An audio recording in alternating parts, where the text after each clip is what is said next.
Mesdames, Messieurs, chers amis, bonjour, bienvenue dans ce nouvel épisode de nos discussions sartoriales. Aujourd'hui, nous allons tenter de répondre à l'une des questions qui nous est sans doute le plus fréquemment posée dans les commentaires des différents épisodes et qui est la suivante. Comment entretenir ma garde-robe? Ou pour le dire autrement, comment entretenir mes costumes, comment entretenir mes chemises et comment prendre soin de mes souliers? Nous allons essayer dans cet épisode de partager avec vous quelques principes fondamentaux à ce sujet.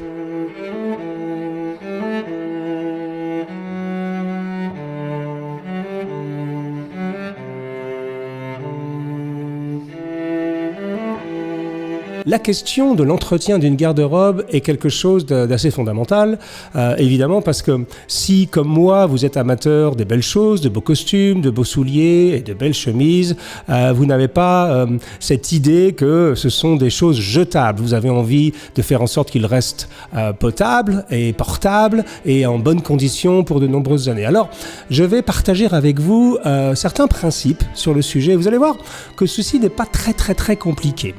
Mais la première chose l'idéal pour tout ceci est d'avoir une garde-robe suffisante. Alors évidemment, si vous démarrez sur votre chemin sartorial, si vous avez peut-être, un ou deux costumes, ça va être un petit peu plus compliqué. Mais si vous avez la possibilité relativement rapidement d'avoir, 4 ou 5 costumes et d'avoir 2 ou 3 paires de souliers d'un seul coup, le sujet de comment prendre soin de votre garde-robe se pose dans différents termes.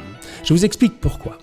Quand vous avez une garde-robe conséquente, donc évidemment la mienne est conséquente puisque c'est mon job, mais quand j'ai démarré ma courbe d'apprentissage sartorial, c'était dans les années 2006. J'ai commencé par de la grande mesure, j'ai eu la chance de pouvoir commencer par de la grande mesure de cette Chiffonelli, et j'avais conservé un costume de chez Francesco Smalto, et j'ai très vite fait faire un deuxième costume. Donc j'avais 3 costumes assez rapidement qui me permettaient de faire face à peu près à toutes les situations de la vie.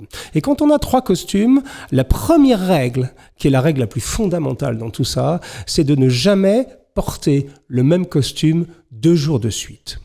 Donc, avec 3 costumes, évidemment, si vous pouvez en avoir 6 ou 7, c'est l'idéal, puisque non seulement vous pouvez faire une rotation, mais en plus vous pouvez avoir des costumes dits saisonniers, c'est-à-dire avoir des costumes spécifiques pour l'été, spécifiques pour l'hiver, et entre les deux des costumes 3 saisons, mais surtout vous pouvez opérer une rotation et ainsi éviter de porter votre costume ou votre veste d'ailleurs 2 jours d'affilée, ce qui est le pire que l'on puisse faire. Mais si toutefois, vous n'avez pas le choix et que vous démarrez tout juste et que vous n'avez qu'un seul costume ou 2 costumes, alors je vais vous donner quelques petites idées, quelques petits gestes qui vont vous montrer que le recours au nettoyage à sec et le recours à un professionnel du pressing, et je n'ai rien contre les professionnels du pressing, mais en l'occurrence, en matière de costumes et de chemise, vous allez voir que vous pouvez fort bien vous en passer. Encore une fois, je m'excuse auprès de cette profession qui peut nous être utile pour plein d'autres choses personnellement, lavage de couette, lavage de linge de maison et un certain nombre d'autres choses. Mais pour ce qui est vraiment de vos costumes chéris, vous allez voir qu'en fait, le pressing n'est utilisé ou devrait être utilisé qu'en cas d'extrême problème, comme une tache de vin ou quelque chose dont vous ne pouvez pas prendre soin par vous-même. Alors, les gestes importants à comprendre pour prendre soin d'une veste et d'un pantalon de costume sont les suivants. Donc, premièrement, évitez à tout prix de porter une veste ou un pantalon, donc 2 jours d'affilée, pour des raisons évidentes, de transpiration, parce que les fibres de laine ont besoin de se reposer, ont besoin de se détendre, donc c'est vraiment c'est presque le premier commandement de l'entretien de votre garde-robe. Ne jamais porter votre veste ou votre costume 2 jours d'affilée. Deuxièmement, dès que vous l'enlevez, vous rentrez chez vous, vous rentrez du bureau, vous rentrez d'une réunion, vous enlevez votre costume immédiatement. Faites pas l'erreur, comme beaucoup d'entre nous, et bon, j'avoue, je l'ai fait moi aussi, on est un peu flemmard, on a envie d'ouvrir une bonne bouteille de bière ou de servir un bon verre de vin de Bourgogne, et on jette un peu sa veste sur le côté, et on est en bras de chemise, on garde le pantalon, et puis le soir, on balance le pantalon au pied du lit. Alors ça, ce sont vraiment, évidemment, des gestes à éviter. La première chose à faire, c'est d'enlever très vite votre veste, et surtout, d'investir dans des bons cintres. Alors, ça a l'air stupide ce que je suis en train de vous dire, mais ça change tout. Vous savez, il y a notre ami Kirby Allison qui avait ce magasin, et qui l'a toujours d'ailleurs, qui s'appelait à l'époque The Hunger Project, qui s'appelle maintenant Kirby Allison. Je crois d'ailleurs qu'il est distribué en France par Valmour, il me semble, et qui nous expliquait il y a déjà 10 ans que pour des gens comme nous qui, par exemple, faisons de la grande mesure, ou même comme vous qui portez des costumes de qualité, eh bien, c'est idiot de ne pas penser à avoir aussi des cintres de qualité. Pourquoi ? Parce qu'un cintre, c'est ce qui va vous permettre de garder la forme de votre costume et surtout de protéger l'épaule, qui est la partie la plus exposée à la déformation. Donc, un joli cintre, c'est un cintre qui a de la matière au niveau des épaules, pas un cintre anorexite, juste un morceau de bois, et encore moins les cintres de pressing en fil de fer. Vous savez, ces espèces de cintres très très fins, ça c'est vraiment une horreur, notamment pour les chemises, on y reviendra dans un instant. Donc, investissez dans des bons cintres et dès que vous rentrez chez vous, vous mettez immédiatement votre costume sur cintre. S'il a pris un peu la poussière, et même d'ailleurs si vous ne pouvez pas voir la poussière ou la pollution par exemple qu'il a pris dans la journée, passez un petit coup de brosse, une simple brosse sur le pantalon, sur la veste de votre costume. Et troisième geste, essayez de l'aérer. C'est-à-dire, si on est en été, mettez-le dehors, suspendu, ou si on est en hiver, mettez-le devant une fenêtre légèrement ouverte. Alors faites-le le jour. En revanche, parce que la nuit, on a un ennemi qui s'appelle les mites. Et c'est très, très, très dangereux. On a tous eu ce problème-là. Les mites, c'est un autre sujet. Évidemment, c'est pas très agréable comme sujet, mais qui, moi-même, j'ai une garde-robe conséquente. J'ai toujours eu quelques problèmes avec ce sujet-là. La seule parade, à mon avis, qui soit la plus efficace, alors vous pouvez avoir les produits anti-mites, évidemment, le bois de cèdre, enfin, il y a plein de produits chimiques également. Mais pour moi, la meilleure solution, c'est de mettre votre costume sous housse, c'est-à-dire que moi je le fais même entre deux pores, c'est-à-dire une fois que j'ai fait respirer mon costume, qu'il a repris, la fibre de la laine a repris un petit peu sa respiration, elle s'est aérée, je remets mon costume immédiatement sous housse, parce que j'ai la chance d'avoir une garde-robe suffisamment conséquente pour savoir que ce costume, je vais le reporter peut-être que dans 10 jours ou dans 15 jours. Mais même si vous avez peu de costumes, souvenez-vous donc de ces 3 choses. Premièrement, ne jamais le porter 2 fois de suite, 2 jours de suite. Deuxièmement, investissez dans un bon cintre. Troisièmement, brossez-le. Et quatrièmement, aérez vos costumes. Sincèrement, si vous faites ça, vous aurez peu ou pas besoin de dressing, sauf en cas d'accident majeur, comme une tache de vin, comme quelque chose vraiment que vous ne pouvez pas faire vous-même. Alors, si vous voulez aller un tout petit peu plus loin dans l'entretien de vos costumes, si vraiment ça vous intéresse, le meilleur ami d'un costume, ce ne sont pas les produits chimiques que beaucoup de pressing vont utiliser, c'est la vapeur. La vapeur est le meilleur ami des gens qui aiment l'élégance classique. La vapeur, c'est votre pote. Quand vous défroissez un costume, alors il y a des défroisseurs verticaux, ce qu'on appelle. Alors ça coûte un tout petit peu d'argent. J'en ai même un, moi, de voyage, qui lui ne coûte pas très cher. Et ça vous permet donc de projeter de la vapeur sur votre costume qui va naturellement... La laine aime la vapeur. Le tissu aime la vapeur qui va naturellement se défroisser.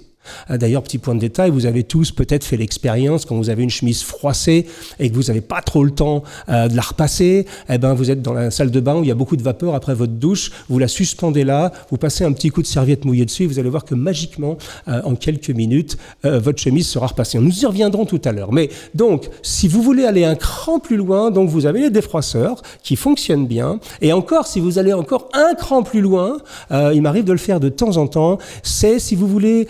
fignoler, repasser un tout petit peu, vous avez un faux pli sur votre revers par exemple, ou quelque chose qui fonctionne pas très bien au niveau de la poitrine ou au niveau des poches, utilisez ce qu'on appelle, donc vous pouvez la repasser, mais utilisez ce qu'on appelle une pâte mouille, c'est-à-dire ne jamais utiliser un fer directement sur la laine, mais utiliser une petite serviette fine, généralement légèrement mouillée, qui vous permettra de redonner de la forme à votre costume. Donc là, évidemment, c'est pour ceux d'entre nous qui aiment ça, qui ont le temps de le faire, et qui surtout veulent à tout prix éviter le pressing. Donc voilà pour les vestes, ce sont des gestes simples et sincèrement si vous faites ça, vous allez apprécier mais surtout vous allez faire beaucoup d'économies.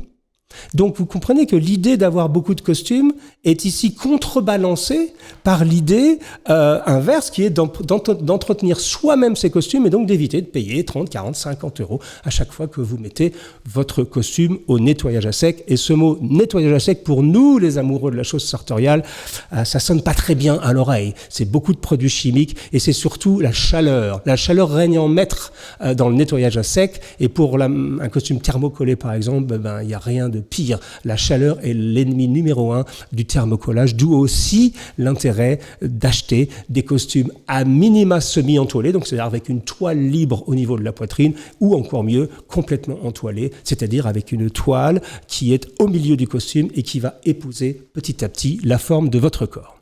Donc voilà pour les costumes. Nous allons passer maintenant aux chemises. Alors, les chemises, même chose. J'ai fait partie, moi. Vous savez, on est dans une économie de fainéants. C'est-à-dire que, notamment, je vis 4 mois de l'année, comme vous le savez, peut-être, ou peut-être pas d'ailleurs, vous le savez peut-être pas, mais ma femme, Sonia étant américaine, je vis à peu près 4 mois de l'année aux USA. Et alors, aux USA, même dans ma famille, les premières semaines que j'ai passées là-bas, j'ai désespérément cherché un fer à repasser parce que les Américains ont tendance à tout mettre au pressing. En gros, il y a même des gens qui passent, je crois, toutes les semaines et qui viennent chercher les chemises, les costumes, etc. et qui donc les entretiennent, entre guillemets, les entretiennent. Plus souvent pour moi, ils les abîment, mais c'est un autre sujet, et viennent les reporter à domicile. Alors, pour ce qui est des chemises, j'ai eu ce réflexe, moi, d'être un peu feignant, où je me dis, bon, j'ai pas le temps, j'ai un pressing en face de chez moi, je vais donner mes chemises au pressing. Alors eux, ils lavent, pour les bons pressings, ils lavent à la machine, mais après, ils ont une espèce de robot qui en fait, en 2 passages, c'est vraiment très étrange, ça fait comme ça, et ça repasse votre chemise. Bon, je me suis aperçu que quand je faisais appel à ce genre de service, mes chemises avaient une durée de vie beaucoup moins longue que quand je m'en occupais moi-même. Alors franchement, messieurs, ou mesdames, mais faites-le vous-même, vous allez voir, c'est assez intéressant. Vous savez vous servir d'une machine à laver. C'est quand même pas très compliqué. Ne pas mélanger les couleurs, mettre des chemises blanches avec des chemises blanches, c'est des principes relativement simples. La règle numéro 1, c'est le plus votre coton est fin. Aujourd'hui, par exemple, je porte une chemise, je crois que le tissu, c'est une chemise Marolles en grande mesure, mais je crois que le tissu, enfin j'en suis sûr d'ailleurs, c'est le Soyela Royal de chez Alumo en Suisse. C'est un coton de 240 en titrage, c'est extrêmement fin. Donc le plus votre coton pour votre chemise est fin, le plus il faut laver délicatement. Pas à la main, mais 30 degrés en machine, ça suffit largement. Donc, cycle court, lavage à 30 degrés en machine. Et la deuxième chose, c'est, s'il vous plaît, messieurs, apprenez à repasser vous-même vos chemises. Moi, j'ai appris ça, j'avais 19 ans, j'avais pas le choix. J'étais à Paris, je faisais mes premiers pas dans la vie professionnelle, maman était pas là, j'étais loin, j'avais besoin de m'habiller, j'avais besoin de mettre une cravate et un costume et une chemise.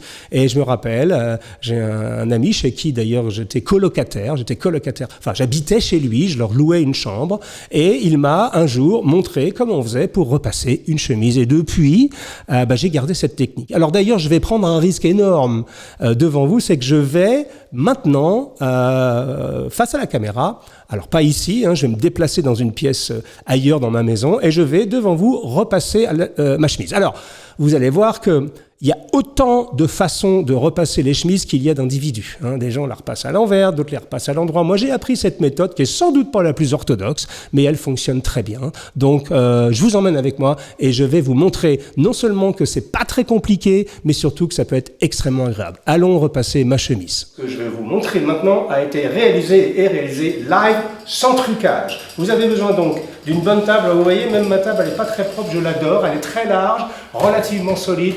Payez-vous une bonne table à repasser et surtout un bon fer à repasser. Ça peut coûter 200 €, 300 €. Moi, c'est un Rovental que j'ai acheté il y a 10 ou 12 ans, qui est en métal, fabrication allemande, je crois. Et c'est vraiment, vraiment très solide. Un bon fer à repasser, c'est marqué Made in Germany. Donc, c'est un fer à repasser allemand, Dutch Qualität et German Quality. Et donc, c'est un bon investissement. Donc, je vais commencer. Alors là, j'ai une chemise de chez Marc Guillot que j'ai depuis au moins 10 ans. Regardez, c'est une belle chemise et qui est un peu froissée. Donc, je vais la repasser devant vous. Donc, moi, je repasse à l'endroit. Certaines personnes commencent par le col et par les poignets et repassent à l'envers, mais moi, je préfère repasser à l'endroit. Donc, ce que vous faites, c'est que vous allez vraiment mettre votre chemise, épouser le corps, et là, vous voyez, hop, on commence à appuyer fort. Alors, deux choses pour bien repasser sa chemise, la vapeur, très important. Vous voyez, la vapeur est votre meilleur ami, et surtout, on appuie véritablement sur la chemise. Vous voyez, on appuie pour avoir quelque chose de très net. Là, on arrive ensuite, donc ce qu'on fait, on tire un tout petit peu, vous voyez, hop, jusqu'à temps que la ligne de boutonnage s'aligne, et là, on tire comme ça, donc c'est tout le secret. Aligner sa chemise avec la table à repasser. Et ensuite, c'est très simple, on y va. Pareil, on appuie. Alors là, vous voyez, c'est là qu'un bon fer avec un dessous qui est profilé, qui vous permet d'aller entre les boutons. Voilà. Et là, ça va relativement vite. Vous voyez, hop, servez-vous votre main pour cette partie-là. Voilà, on a déjà une... Attendez, je vais refaire une petite retouche ici, voilà. Voilà, une phase de fait, maintenant on fait l'autre côté. Très rapidement. Hop, même principe, on aligne, on tire, on cherche la ligne de couture. Bon, pour la petite histoire, c'est une couture simple aiguille. Voilà, c'est une couture dite anglaise. Alors, c'est marrant parce que les Anglais appellent ça une couture française, nous on appelle ça une couture anglaise. Donc c'est une chemise de belle qualité. Même chose. On y va, franco. Vous voyez, le repassage, c'est un peu comme apprendre à nager, quoi. Il faut se lancer. Moi, j'avais pas le choix, je me suis lancé, et puis voilà. Alors encore une fois, c'est sans doute pas la manière la plus orthodoxe de faire, mais en tout cas, cela marche pour moi à merveille. Je suis surtout autonome, ce qui est très important. Donc voilà.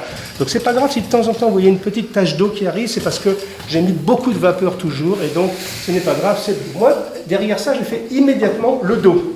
Donc même chose, je prends le dos de ma chemise, hop, je l'enfile littéralement sur la table à repasser, j'aplatis le tout avec mes mains et c'est parti.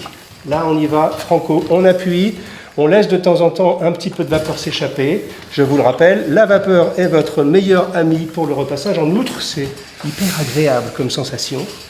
Voilà, je le fais moi en 3 fois, le dos. Une première fois, comme ça. Sur la partie centrale, je vais que juste à la pièce d'épaule. Juste sur la partie centrale parce que je ferai les pièces d'épaule à la fin. Voilà, donc on continue là, très simple, hein, vous voyez, et ça fonctionne. Hein.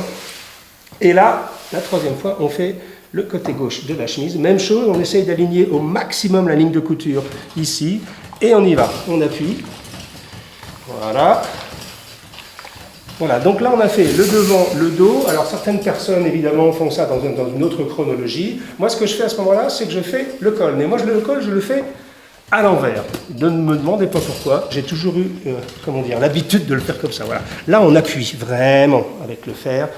Vapeur plus pression vers le bas égale repassage réussi. Là, moi, je donne un tout petit coup, hop, pour accentuer la pliure. Ensuite, je vais faire la pièce d'épaule ici. Vous voyez, cette partie-là qui est un tout petit peu complexe. Donc, même chose, utilisez la partie fine de votre... je suis embêté avec mes cheveux qui me viennent dans les yeux, mais bon, c'est comme ça, hein, avoir des cheveux longs, il faut accepter. Et là, de l'autre côté, la même chose. Voilà. Et il nous restera après ça les manches. Alors, je vous avoue bien volontiers que les manches, ce n'est pas mon point fort. Je pourrais faire beaucoup mieux au niveau des manches, mais moi, je fais ça de manière empirique. Voilà. Donc, je mets la manche. Certains vont faire les poignets à part, etc. Moi, je fais tout d'un seul coup, parce que souvent, quand je repasse, je suis pressé. Donc, je mets la manche comme ça, et hop, j'appuie. Et tout simplement, je vais donner... Voilà. N'hésitez pas à tirer, à former avec votre main. Vous voyez, c'est une matière, une chemise, ça bouge dans tous les sens. Et je vais faire l'autre côté, qui sera dans ce sens-là. Voilà. Alors là, c'est un tout petit peu plus complexe. C'est pas mon point fort. D'ailleurs, si quelqu'un pouvait me donner des conseils sur comment mieux réussir mes manches, vous voyez, quand il y a du fronçage comme ça, c'est pas évident. Mais moi, j'y vais franco, toujours. J'appuie, j'utilise la vapeur. Et là, regardez, hop, je tire.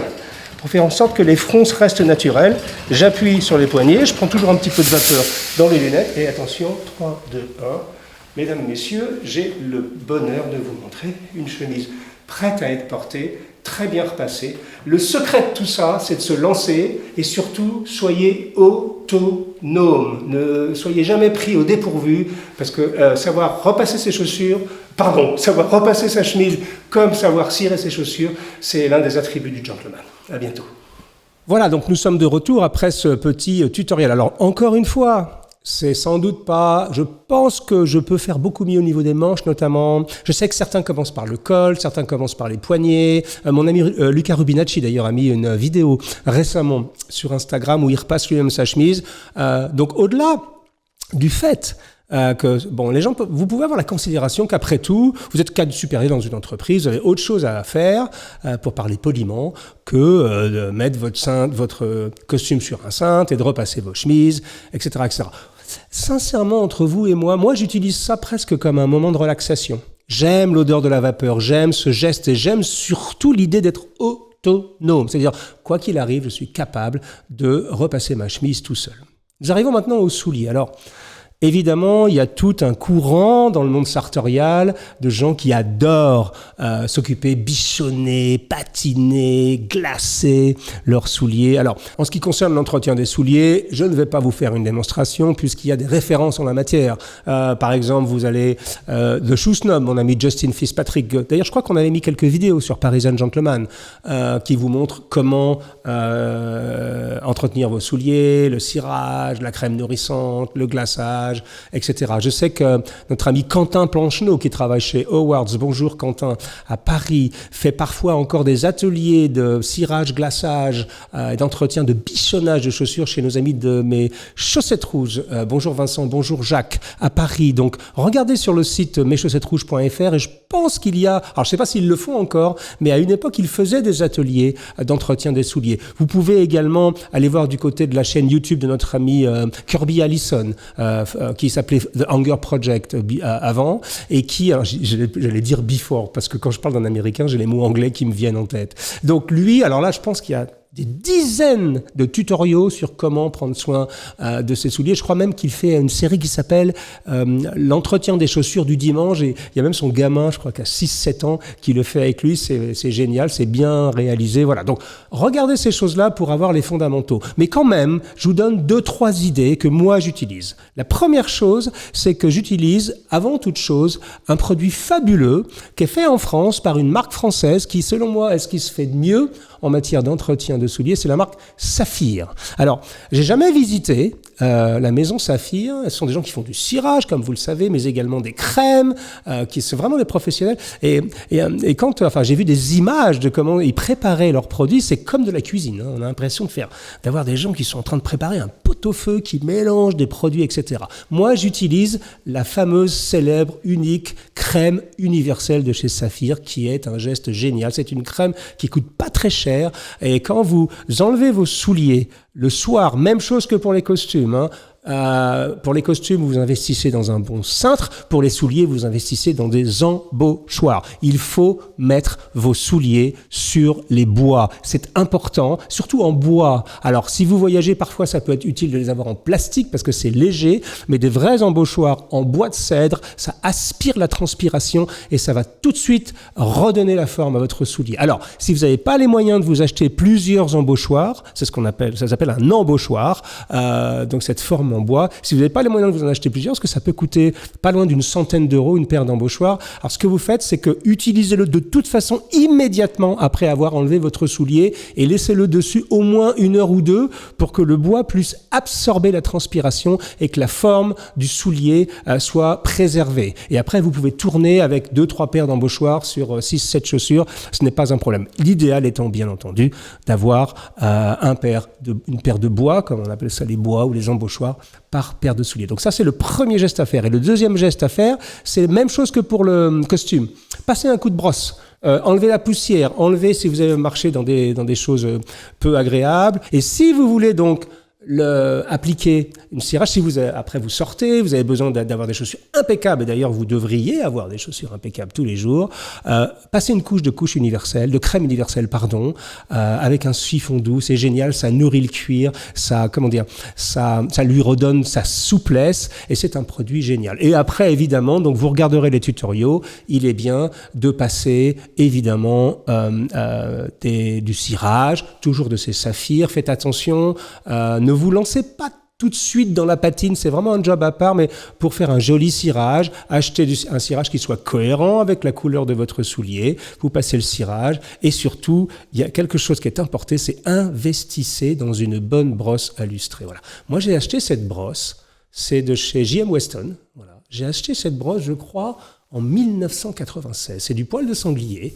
Et j'en ai une comme ça marron et j'en ai une noire pour les chaussures noires. Et ça, après avoir passé un coup de cirage, alors évidemment, vous pouvez aller après jusqu'au glaçage où vous allez utiliser de l'eau. Donc encore une fois, regardez les tutoriaux chez Justin Fitzpatrick, chez Kirby Allison, Quentin Planchenoux s'il fait des ateliers. Enfin, il y a beaucoup de gens qui parlent de cette chose-là. Mais ça, messieurs, c'est un investissement qui va vous durer toute votre vie. Vous voyez, cette brosse, elle a presque pas 30 ans, elle a 24 ans. Elle est encore dans un état de forme génial. Hein, une fois que vous avez passé... Alors moi, quand je suis pressé, je vais même vous donner un truc. Alors les puristes m'excuseront. Je vous présente mes excuses par avance. Mais moi, il m'arrive, quand je suis pressé, quand j'ai vraiment besoin d'aller vite et j'ai envie d'avoir des chaussures bien cirées, je passe un coup de chiffon, je mets un coup de crème universelle, je laisse bien pénétrer, je laisse sécher et ensuite, je passe cette brosse à lustrer et juste en quelques minutes, j'ai des souliers bien cirés. Évidemment, c'est un pis-aller parce que l'idée, c'est de prendre son temps et de bichonner ses chaussures. Donc, en résumé, les grands principes pour entretenir votre garde-robe, c'est premièrement pour le costume, ne pas le porter 2 jours de suite. Investissez dans un bon cintre, aérez votre costume dès que vous le pouvez et évitez à tout prix, alors on va pas dire à tout prix, évitez le pressing sauf en cas de gros accidents qui nécessitent l'application d'un produit chimique. Pour les chemises, c'est do it yourself, faites-le vous-même. Lavez vos chemises à 30 degrés, vous allez voir, c'est agréable, ça sent bon. Mettez-les, surtout ne jamais les sécher, hein. Laissez-les sécher tranquillement, lentement sur cintre et surtout apprenez à les repasser. Vous allez faire des économies. Moi, je me souviens à une époque, je mettais change de chemise tous les jours, évidemment, donc je mettais 5, 6, 7 chemises, d'ailleurs, parce que j'en portais même le week-end, 7 chemises par semaine au pressing, ça commence à, même si ça coûte 5 ou 6 euros, je connais pas le prix parce que j'utilise peu le pressing, disons que ça coûte 5 euros la chemise, ça fait 35 euros par semaine, sur 10 mois ça fait 350 euros. Rien qu'en repassant vous-même vos chemises, je pense que vous pouvez vous offrir 2 ou 3 chemises supplémentaires. Donc, pensez à ça, essayez s'il vous plaît d'apprendre à repasser. Et si vous n'avez pas le temps, trouvez quelqu'un autour de vous qui le fasse, mais avec de la vapeur et évitez le pressing. Et pour les souliers, très facile à se souvenir, mettez vos souliers sur embauchoir, brossez-les et utilisez cette formidable crème universelle de chez Saphir. Voilà ce que je voulais vous dire au niveau de l'entretien. Encore une fois, je présente mes excuses les plus plates aux possesseurs de pressing. Vous pouvez utiliser le pressing pour plein d'autres choses, mais pour des costumes de qualité, notamment s'ils sont demi-entoilés ou entoilés, c'est pas la meilleure solution. Et je pense surtout que vous pouvez, avec un tout petit peu, si vous aimez l'art sartorial, vous allez adorer prendre soin de votre garde-robe parce qu'après tout, nous sommes entrés dans une nouvelle ère et plus que jamais, souvenez-vous ce que Bruce Boyer, notre maître à tous en termes sartorial, dit et disait et a écrit de nombreuses fois. Achetez moins, mais achetez mieux. Et plus vous entretiendrez vos vêtements, le plus ils vous dureront longtemps, ce qui, de nos jours, est plutôt une bonne idée. Je vous donne rendez-vous dans un nouveau numéro de nos discussions sartoriales. Et prenez soin de vous, prenez soin de vos proches et à bientôt, mes amis. Au revoir.